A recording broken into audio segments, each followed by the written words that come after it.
नमस्कार मित्रांनो, बघा आज आपण हे उदाहरण अभ्यासणार आहोत की 34,732 या संख्येतील 3 या अंकाच्या स्थानिक किमतीतील फरक किती।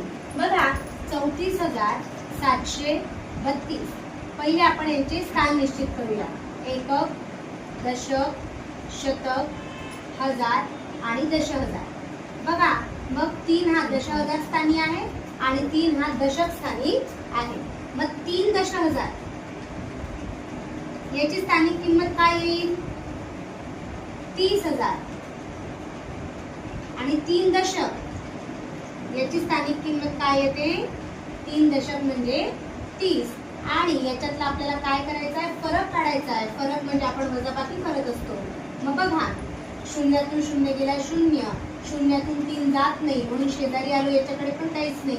मग या दोन तीनाकडनं आपण 1 घेतला, बरोबर आहे की नाही? 10। मग या 10 कडनं आपण इकडे 1 घेतला, इथे 9 उरला। या 10 कडनं आपण इकडे 1 घेतला, इथे 9 उरला। या 10 बरोबर। मग बघा 10तून 3 गेले 7, 9शी 9, 9शी 9 आणि या 2शी 2 म्हणजेच काय? तर 3 या अंकाच्या स्थानिक किमतीतील फरक आला 29,970। समजलं का तुम्हाला? धन्यवाद।